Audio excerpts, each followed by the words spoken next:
Hey Ren, how you doing? She's good. Okay, go for it. Like, yeah, broke loose.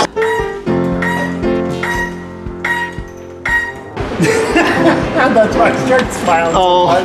I stand corrected. 18 millimeter. Yeah, I got rims.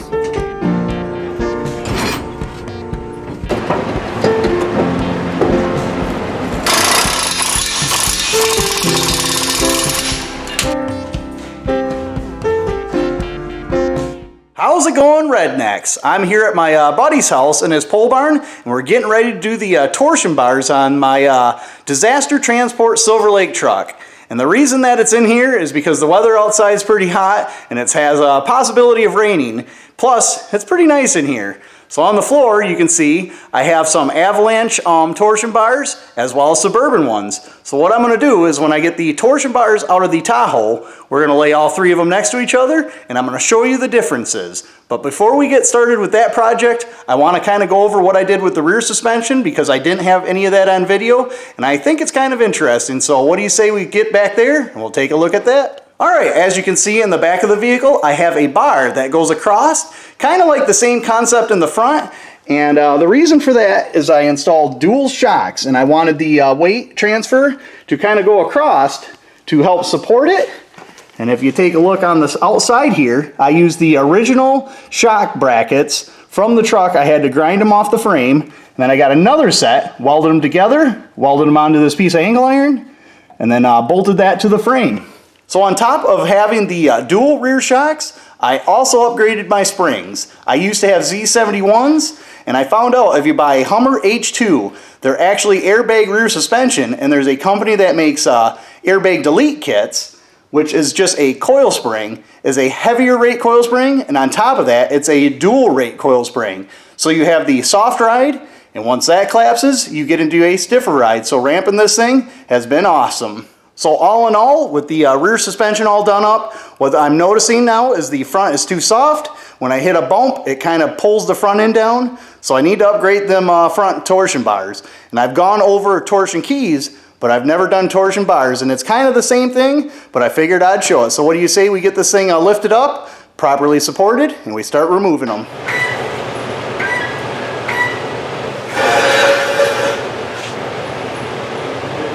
So with everything on the floor here, I'm going to try and show you generically what we're going to be doing. And this right here is your torsion key. And that actually goes onto your torsion bar. And we're going to be taking this tool right here. This is a torsion key, so you can get the anchor out. And I'll show you that once we get underneath the vehicle.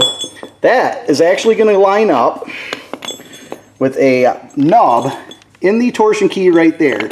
So your torsion adjustment bolt goes into there. And the torsion bar removing, or the torsion key removing tool, will actually go into there, screw this up, so we can pull the anchor out. And we'll go under the vehicle right now, and I'll show you what that is. So right here is your torsion bar. This is your torsion key. This is your adjustment. And right up here is your anchor.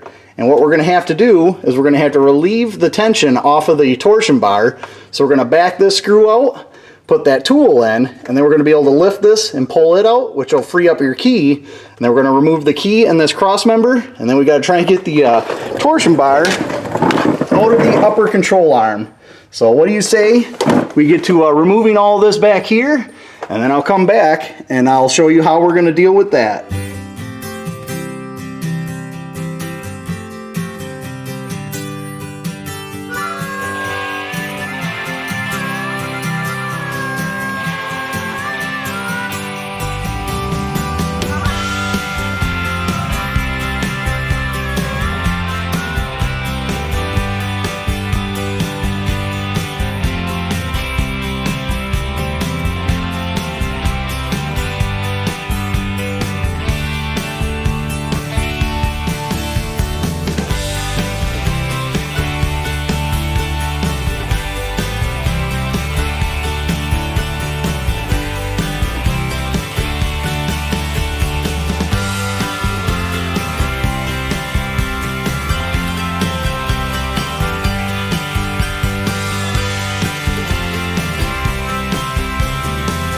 Well, Rednecks, we actually got quite lucky on removing these torsion bars, and I wouldn't say lucky. I've already done the torsion keys on this, so as you've seen, them kind of fell out. But as far as the torsion bars in the lower control arm, it only took 2 swings of a sledgehammer and they pop loose there.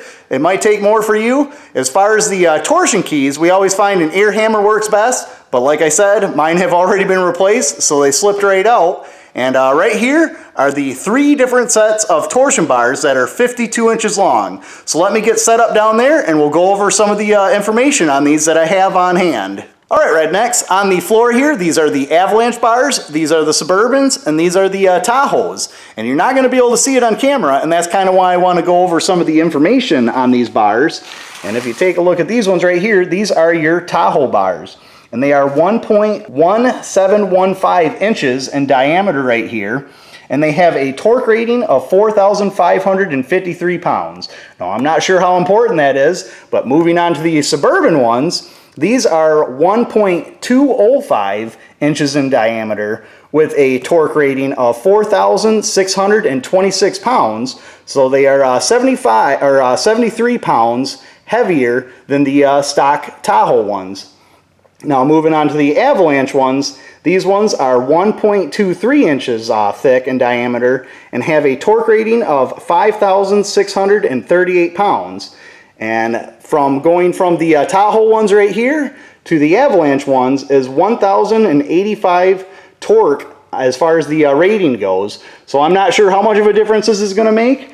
A little bit more information on these two is if you take a look, I don't know how well you're going to be able to see that.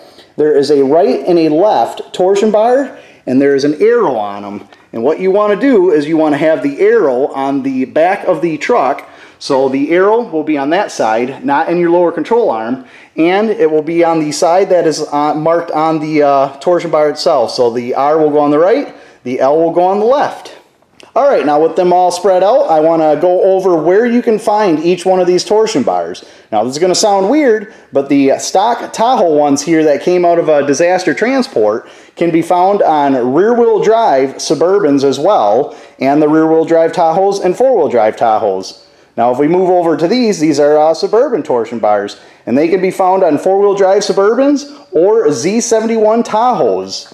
And then if we move over to the Avalanche ones, these can be found on Avalanches, whether they are Z71 or not, and they are found on Z71 Suburbans. So the important thing to take from this is all 3 of these bars are the same length at 52 inches. Now if you go to a truck, they are all 54 inches, so they won't work for the Suburbans, Tahoes, or Avalanches, even though they are a truck based like the Avalanche. So keep that in mind when you're looking at torsion bars. Before we get to installing these, my buddy happened to have a 3/4 ton truck torsion bar, and if you take a look, that is your difference in length. And look at how big these guys are. I don't know what the specs are on this. I didn't look that up before I got here.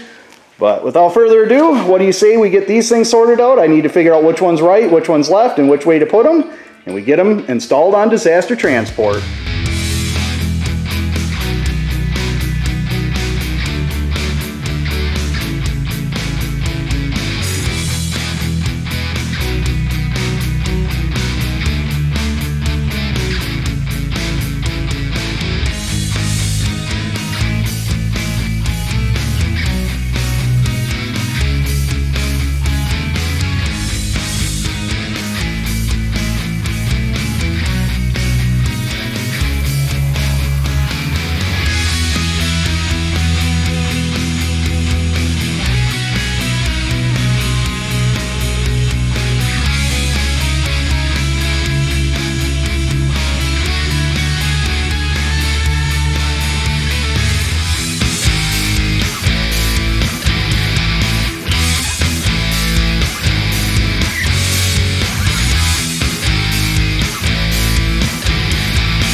Well, Rednecks, all in all, it went pretty easy for us because all that stuff has pretty much been in and out already before. So for you guys, it's going to be a bit more of a struggle. We got it all together. That tool that installs the torsion key or to get the anchor out. Definitely useful. I have used C-clamps in the past. That is a huge struggle, as well as a ball joint press. Works, it's just kind of in the way, and the threading doesn't want to go up inside the cross member. So with all that being said, we're going to throw the tires back on now that we're done. I'm going to set the ride height back on this by running the key bolt in and out. And then I guess we'll see you guys in Silver Lake, and we'll go and see how this thing performs. So I guess I'll see you guys back out in the dunes. Well, Rednecks, we've actually been out here for like 5 hours a day, ramping this thing, running it around, and I gotta say, them freaking torsion bars did great. I didn't get any footage. Me and my dad that's here with me, we're just out there having fun, so unfortunately, I got nothing of us ramping it. You're just gonna take my word, but them were definitely worth it. So hopefully you guys enjoyed the video. Like, comment, share, subscribe, and get back to work. Yeah. I got it.